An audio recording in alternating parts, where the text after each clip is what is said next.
Bonjour, aujourd'hui une des plus grandes batailles de la Deuxième Guerre mondiale, la bataille de Stalingrad.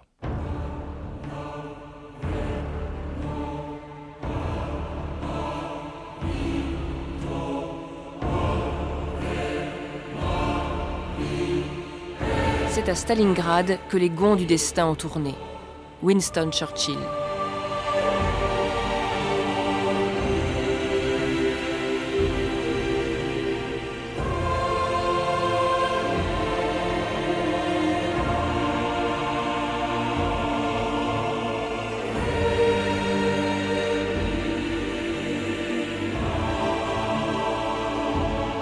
« 2000 ans d'histoire.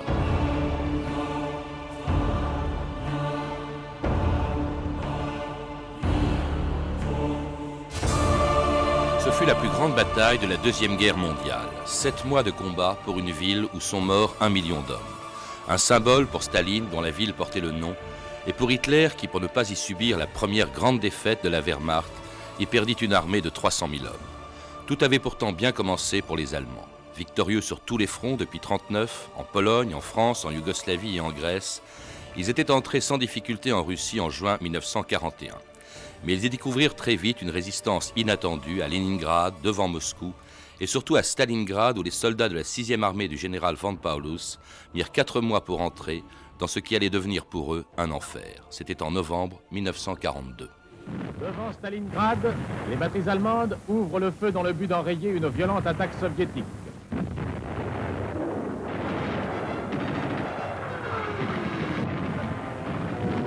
Dans ce quartier de Stalingrad, la bataille s'est tue. Et voici des vues de la ville morte sur laquelle un ouragan de fer et de feu s'est abattu durant plusieurs mois. Laurent Henninger, bonjour. Vous êtes chargé de mission au Centre d'études d'histoire de la défense.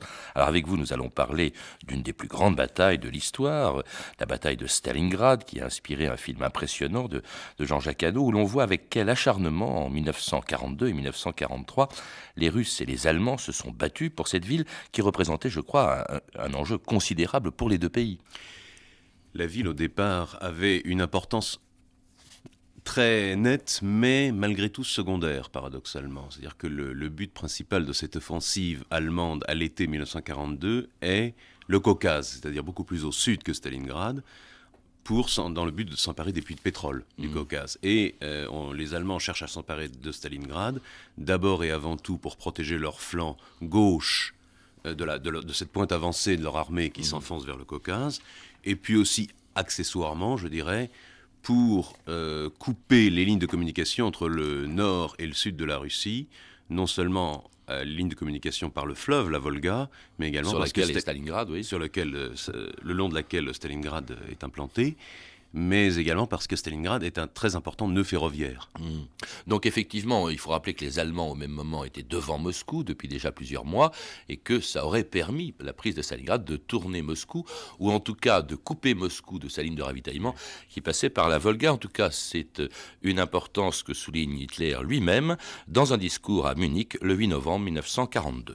Wenn also Herr Stalin erwartet hat, dass wir in der Mitte Si donc angreifen, M. Staline avait prévu que nous attaquerions au centre, moi je ne voulais pas attaquer à cet endroit. nicht nur deswegen, weil vielleicht Herr Stalin daran glaubte, sondern weil mir daran gar nichts mehr lag. Je voulais arriver à rejoindre la Volga à un endroit précis, près d'une ville An einer précise. bestimmten Stelle, an einer bestimmten Stadt. Par hasard, celle-ci portait le nom de Staline lui-même, mais ne croyez surtout pas que c'est pour cela que j'ai attaqué. Dort losmarschiert bin. Laurent Henninger, c'était donc Hitler en novembre 1942. Il fanfaronne un peu parce que pour l'instant, les choses ne tournent pas encore trop mal à Stalingrad. L'armée allemande prend la ville, entre dans la ville. On a beaucoup dit, là on vient d'entendre Hitler dire si vous croyez que c'est parce que ça porte le nom de Staline que j'attaque, on a beaucoup dit ça. On a dit que l'acharnement des Russes à garder la ville ou à la défendre et l'acharnement des Allemands à la prendre était dû au fait qu'elle portait justement le nom de Staline. Non, ça, je pense que c'est un élément qui a joué, certes, mais qui a joué de façon mineure, et surtout dans un deuxième temps de la bataille, c'est-à-dire à partir du moment où la bataille s'est déjà engagée depuis plusieurs mois, où elle s'est donc chargée de symboles très lourds qui ont été investis par les deux camps. Et à partir de là, les symboles tels que les noms, etc., commencent à prendre de l'importance. Mais au départ, effectivement, je pense qu'on peut prendre cette déclaration d'Hitler à la lettre. Alors l'armée allemande, donc, qui commence à attaquer en direction de Stalingrad en août, ne prend la ville ou n'entre dans la ville qu'en novembre, le 19 novembre, quelques jours après ce discours de Hitler, sans savoir que pour les Allemands, ce serait vite une prison. Paulus, le général commandant la 6e armée, va se retrouver enfermé dans sa conquête. Et c'est là que la bataille va devenir extrêmement dure et elle va durer encore 2 mois. Mais la bataille est déjà dure avant même que les Allemands soient encerclés. Encerclement qui va se produire fin novembre, début décembre. Mais déjà avant, même pour rentrer dans la ville, la bataille va être abominablement dure et sanglante pour les deux camps. Mais je dirais d'abord et avant tout pour les Allemands, il faut savoir une chose, sans vouloir rentrer dans des considérations de tactique militaire trop professionnelles, trop techniques, c'est que la guerre en milieu urbain est une des formes de guerre les plus difficiles, les plus meurtrières qui soient. De toute l'histoire, hein. On le verra. On y reviendra effectivement. Mais ce qu'il y a, c'est que Paulus rentre. Quand son armée rentre, il ne sait pas que 7 jours après, eh bien, il va être pris en tenaille par 2 armées russes qui encerclent Stalingrad par le nord et par le sud. Là, Staline a mobilisé presque toute l'armée russe, toutes les forces qu'il avait un peu partout. Il a, si je puis dire, raclé les fonds de tiroir. Il a même été chercher des soldats sur le front asiatique en Extrême-Orient parce qu'il savait que le Japon n'attaquerait pas. Absolument, mais ça, il le savait déjà depuis environ 1 an, puisque c'était déjà des renforts venus d'Extrême-Orient qui avaient sauvé Moscou en décembre 1941. Mais là, effectivement, il va jeter dans cette bataille quasiment toutes les réserves de l'armée rouge, dans le but de tendre un piège gigantesque à l'armée allemande et d'emporter, comme on dit en termes clausewitziens, une véritable bataille décisive.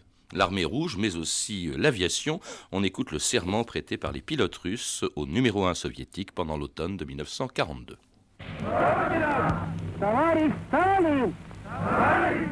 Patrie, camarade Staline,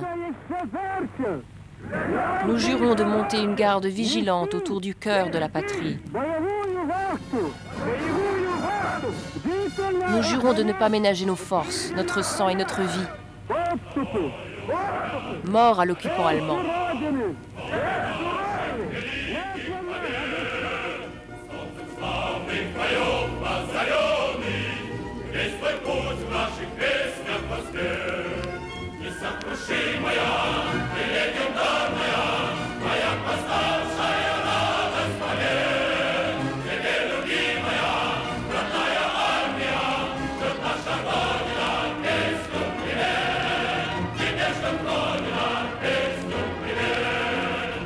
France Inter, 2000 ans d'histoire, aujourd'hui la bataille de Stalingrad. C'était évidemment un chant de l'armée russe de l'époque. On chantait beaucoup à l'époque, on galvanisait aussi les énergies. Il y a eu un fanatisme des deux côtés, surtout peut-être plus du côté russe, parce qu'au fond, on défend la patrie. Ils défendent leur patrie, et puis ils défendent tout simplement leur peau. Les soviétiques, qu'ils soient russes, ukrainiens, tchétchènes, tatars ou biélorusses, ils défendent d'abord et avant tout leur peau, leur liberté, parce qu'on dira ce qu'on veut effectivement sur les abominations du régime stalinien, mais en l'occurrence, les nazis sont rentrés en URSS avec une volonté de génocider ou de mettre en esclavage total la population soviétique, c'est-à-dire tous les sous-hommes, pour reprendre la phraséologie nazie. On a même mobilisé des gens qu'on a sortis du goulag et dont on a fait des officiers. Solzhenitsyn, vous me disiez tout à l'heure que le maréchal Rokossovski, qui est un de ceux qui a encerclé Stalingrad, était lui-même emprisonné au goulag au début de la guerre. Oui, au début de la guerre, il est en camp de concentration en Sibérie depuis 1938, depuis les grandes purges de l'armée rouge décidées par Staline. Et effectivement, il fait partie d'un grand nombre de stratèges ou même de simples soldats qu'on va ressortir des goulags en catastrophe. On leur donne un uniforme et en avant vers le front. Alors Laurent Henninger, ce qui est frappant dans cette bataille, et ça ressort très bien dans le film de Hanno, c'est la violence des combats, parce que c'est des combats au corps à corps dans une ville. À l'extérieur, bien sûr, il y a l'armée rouge qui encercle le Van Paulus, mais à l'intérieur, l'armée allemande, la 6e armée, se bat contre des hommes, et c'est des combats au corps à corps. Dans le film de Hanno, c'est presque un combat singulier entre 2 tireurs d'élite qui ont d'ailleurs vraiment existé. Ça a été terrible, cette bataille pour les rues, pour chacune des rues ou des usines ou des maisons de Stalingrad. Ce que j'avais commencé à dire tout à l'heure, c'est qu'effectivement, de toute façon, tout combat en ville est forcément atroce et très dur. On le verra à Berlin 2 ans et demi plus tard. On l'a vu ces dernières années à Beyrouth ou à Sarajevo. On l'a vu quelques années avant Stalingrad à Madrid. Mais effectivement, de toutes les batailles de rue, de toutes les batailles en zone urbaine, c'est sans doute celle de Stalingrad où le paroxysme de l'horreur a été poussé le plus haut. C'est ce qui ressort en tout cas des témoignages recueillis par Stéphanie Duncan dans sa revue de textes, des témoignages allemands et russes. Oui, la bataille de Stalingrad est un enfer. Tous les témoignages, souvenirs, lettres de soldats russes et allemands le montrent bien. Le bruit d'abord. L'air est rempli du hurlement infernal des Stukas, écrit un officier allemand, du tonnerre de l'artillerie, du rugissement des moteurs, des chars, des lance-fusées. Mais le pire, dit-il, ce sont les cris des blessés. Ce n'est pas un son humain, c'est comme le cri de souffrance d'un animal sauvage. Et voilà à quoi ressemble la ville dans les incendies. Ceux qui ont vu le ciel de Stalingrad à ce moment, écrit un officier soviétique, ne l'oublieront jamais. Il est sévère et menaçant, d'un noir que viennent lécher des flammes pourpres. Et alors que les combats s'intensifient et qu'on s'enfonce dans l'hiver, il fait très très froid, le doute aussi commence à pénétrer les esprits. Des milliers de gens meurent chaque jour, écrit un soldat russe. C'est devenu si dur que je ne vois pas d'issue. Nous pouvons d'ores et déjà considérer que Stalingrad a capitulé. Un autre soldat russe. Tante Liuba, peux-tu m'envoyer un peu de nourriture? J'ai honte de te demander ça, mais c'est la faim qui m'y pousse. Et côté allemand aussi, la faim, les poux sont de plus en plus cruels. Lentement, nos braves combattants entrent dans un état de décrépitude, s'inquiète un médecin. On se trouve dans un état d'apathie totale. La seule chose à laquelle on peut penser est la nourriture. Et bien sûr, on pense à la mort, si présente. Qu'avons-nous à foutre d'une mort héroïque, écrit un soldat allemand à sa famille. Quelle est ici la vérité? On crève de faim, on crève de froid. Les hommes tombent comme des mouches. Personne ne songe à les enterrer. Il y en a partout, sans bras, sans jambes, sans yeux, le bide plein de trous. Un autre soldat allemand. Le Führer nous avait promis de nous sortir de là, et nous l'avons cru. Aujourd'hui, personne ne pourra plus me persuader que les camarades tombent en criant Heil Hitler. Leur dernière parole est pour un être qu'ils aiment ou pour appeler à l'aide. Un officier allemand décrit aussi l'agonie de ces hommes. C'est le pire spectacle de misère que j'ai connu de toute ma vie. Tous ces hommes blessés ou mourants, dont la plupart n'ont plus rien à manger depuis des jours. On ne nourrit plus les blessés, les vivres sont réservés aux hommes en état de combattre. Dans le ciel, au-dessus de Stalingrad, passe parfois un avion de la Luftwaffe. Le cœur lourd, écrit un soldat allemand, nous suivions ces avions et pensions combien il serait merveilleux de pouvoir nous envoler hors de cet enfer où l'on nous avait abandonnés. Allemands et Russes logés à la même enseigne, Laurent Henninger. C'était terrible, ces témoignages sont assez durs. Les femmes aussi, il faut savoir que du côté russe, les femmes se battaient, les enfants se battaient et se cachaient et vivaient dans des caves, on le voit aussi bien dans le film de Hanno. Du côté soviétique, effectivement, les femmes et les enfants combattent déjà parce que ce sont des populations civiles, des habitants de la ville de Stalingrad qui ont été piégés dans la ville et que le commandement soviétique a refusé d'évacuer. Donc ils sont contraints à se battre, ils sont partie prenante d'une véritable guerre totale. Et puis d'autre part, dans l'armée soviétique en général, et pas uniquement à Stalingrad, mais tout au long de la guerre, le haut commandement soviétique fait un usage intensif des femmes dans tout un tas de rôles, tankistes, pilotes de bombardiers et très souvent tireurs d'élite. Alors, difficulté, épreuve terrible aussi du côté de l'armée allemande, des soldats allemands désespérés, ils sont encerclés, une armée, celle de Paulus est encerclée par 7 armées russes. Le seul contact qui reste aux Allemands bientôt, c'est uniquement la radio. On écoute cette archive extraordinaire, c'est un des premiers multiplexes de l'histoire, les combattants de Stalingrad chantant un chant de Noël avec les soldats de tous les fronts où se battent les Allemands. C'était à la radio allemande dans la nuit du 24 au 25 décembre 1942. Achtung, ich rufe noch einmal Stalingrad. Hier ist Stalingrad. Hier ist die Front an der Wolga. Attention, j'appelle encore une fois Stalingrad.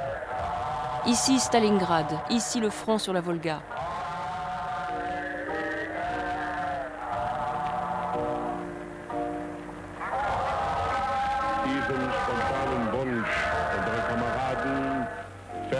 Voici le souhait de Noël de nos camarades sur la mer Noire. Et voici que se joignent ceux de l'océan glacial en Finlande. Et voici Riev. Et nous branchons maintenant Leningrad, Stalingrad.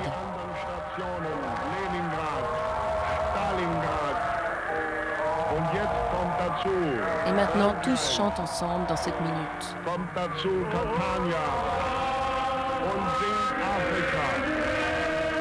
Oui, c'est assez extraordinaire, cette archive. En tout cas, ça montre bien, Laurent Henninger, l'étendue à ce moment-là de l'occupation allemande. Jamais l'armée allemande n'a été aussi loin, de la Laponie à l'Afrique, de l'Atlantique jusqu'à Stalingrad.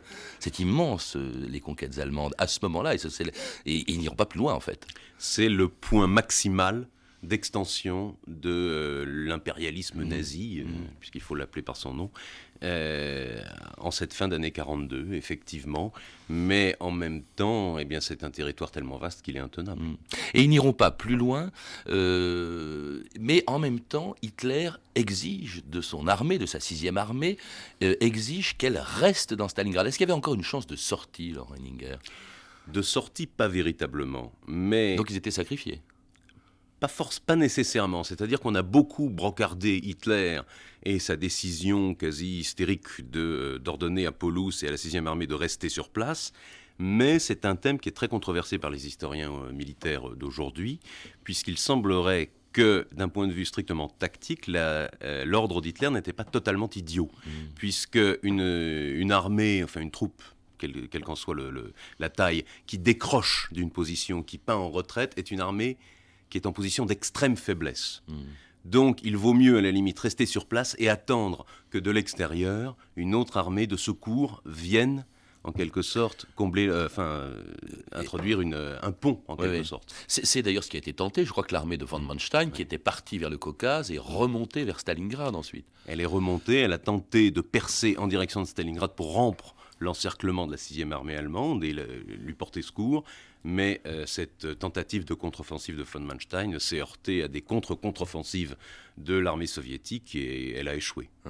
Alors il faut rappeler que Hitler aussi, pendant ce temps-là, pour essayer d'encourager ses troupes à rester, fait parachuter ou envoie par des avions des croix de fer. Je crois que même que Paulus, le général von Paulus, est devenu maréchal pendant la bataille. Il est devenu d'abord colonel général et ensuite maréchal quelques jours avant la capitulation.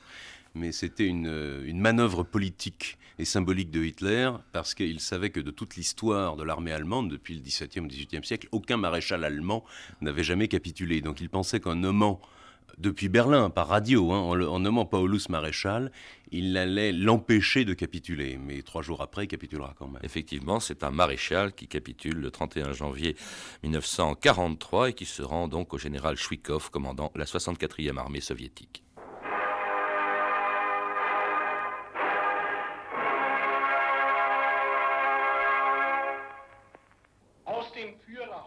Du quartier général du Führer, 3 février 1943. Le commandement supérieur de la Wehrmacht annonce: la bataille de Stalingrad est terminée. Loyaux à leur serment de fidélité au drapeau, la 6e armée, sous la direction exemplaire du feldmaréchal Paulus, a succombé à la supériorité de l'ennemi et à la situation défavorable. Le sacrifice de l'armée n'a pas été vain, ils sont morts pour que l'Allemagne vive. C'était donc la radio allemande annonçant la capitulation de Paulus. Comment est-ce que Hitler a pris la chose de son quartier général à Berlin ? Très mal, mais comme il prenait à peu près tout mal, là, ça ne fait que se surajouter à l'une de ces nombreuses crises d'hystérie dont ses proches étaient devenus coutumiers. Mais effectivement, ça n'a fait que le plonger encore plus dans sa folie et dans son enfermement, dans son quasi-autisme, qui le faisait être totalement coupé du réel et prendre des décisions quelquefois absurdes. C'est un homme qui se contentait de diriger la guerre depuis une carte. Cela dit, il vient de perdre quand même une armée entière de 300 000 hommes, c'est considérable. Les pertes totales à Stalingrad, je crois que c'est 1 million d'hommes à peu près, Laurent Henninger. C'est le double. C'est le double ? C'est le double. C'est-à-dire pertes blessés, tués ou uniquement tués ? Tués. Oui. Tués. Au total, il faut savoir une chose, c'est que la bataille de Stalingrad est la bataille la plus meurtrière de toute l'histoire de l'humanité. Vraisemblablement 2 millions d'hommes, c'est-à-dire le double de Verdun. 1 100 000 soviétiques et environ 800 000 Allemands et alliés des Allemands. On atteint là 1 900 000 hommes. en sachant que c'est vraiment à 100 000 hommes près, puisque dans ce genre de combat, on ne peut pas faire des décomptes précis. Oui, vous comptez aussi bien sûr les armées qui de l'extérieur ont tenté de libérer Paulus, bien sûr les Russes qui ont eu des pertes considérables. Pour ce qui concerne les Allemands, c'est quand même énorme. Effectivement, toute l'armée de Paulus qui disparaît, la moitié ont survécu, sont partis avec Paulus dans des camps de prisonniers, avec 24 généraux aussi. Ils sont revenus beaucoup plus tard, les soldats allemands capturés à Stalingrad. Ils sont revenus 6 000 à peine, sur 300 000. Sur 300 000 faits prisonniers, effectivement, ils sont revenus quelque chose... Je crois qu'il y a eu 100 000 prisonniers, parce qu'il y avait pratiquement plus de survivants. Voilà, et ensuite ils sont revenus, les derniers sont revenus en 1955. Et ils étaient quelques milliers. Une partie d'entre eux, d'ailleurs, formeront des cadres de la nouvelle République démocratique allemande de l'Allemagne de l'Est communiste. Mais Paulus lui-même, il faut le rappeler, à partir du RSS, ça s'appelait encore comme ça à l'époque, lançait des appels à la paix pour qu'on renverse Hitler. Il est passé, si je puis dire, il a fait de la propagande pour l'URSS. C'est-à-dire qu'un grand nombre de prisonniers allemands depuis 1942 et jusqu'à la fin de la guerre, vont être retournés en quelque sorte et utilisés par les services de propagande soviétiques pour... alors déjà, ils créent un comité des Allemands antifascistes qui siège à Moscou, qui est sous le contrôle du Parti communiste, et qui envoie des émissions de radio à l'intention des troupes allemandes et des populations allemandes, appelant au renversement du régime, appelant à la désertion, etc. Alors pour les Russes aussi, évidemment, le bilan humain est catastrophique. Seulement, bien entendu, eux sont en revanche victorieux. Une victoire annoncée triomphalement quelques jours après la capitulation de Paulus par la radio de Moscou. Stalingrad Stalingrad est libéré. Le drapeau rouge flotte sur la ville. Cette grande bataille qui restera dans les mémoires a pris fin. C'est une très grande victoire que l'armée rouge a remportée sous les ordres du camarade Staline. C'est la victoire du stoïcisme, de la fermeté et de la bravoure du peuple soviétique. Орал по радио, что в Сталинграде он, как на параде он, и ест он шпик, что ест он и пьет, а шпик подает под клюквою развесистый мужик. Капут. On vient d'entendre Baron von der Spick, c'est-à-dire une parodie de Bei mir bist du schon, cette chanson allemande bien connue, parodiée par les Russes, qui se moquent évidemment des Allemands, parce que pour eux, c'est un tournant considérable. D'abord, c'est un prestige. Ils ont été battus tout le temps jusqu'en 1942. Et là, ils renversent la situation, battent une armée qui, elle, est restée invaincue. C'est vraiment le tournant de la guerre, psychologiquement, politiquement, militairement, on peut dire. C'est le tournant de la guerre à tout point de vue. Effectivement, du point de vue même de l'homme de troupe, de l'homme de base de l'armée soviétique et même du citoyen soviétique de base, comme on dit. C'est un... Ça a consolidé l'autorité, le prestige de Staline, qui était assez faible au début de la guerre. Au final, ça consolidera l'autorité de Staline, c'est vrai. Mais surtout, les Russes, depuis 1 an et demi qui se prennent défaite sur défaite de la part de l'armée allemande, ils en sont devenus complexés vis-à-vis des Allemands et de cette armée allemande. Et là, ça leur redonne confiance en eux-mêmes. Si nous, c'est la preuve que nous, les Russes, nous, les sous-hommes, on est capables de vous battre. La preuve est faite. Donc là, déjà, ça leur redonne confiance, ça les galvanise. Ensuite, effectivement, d'un point de vue stratégique, c'est le tournant, c'est-à-dire que l'armée allemande, qui depuis 1939 est à l'offensive, est victorieuse partout.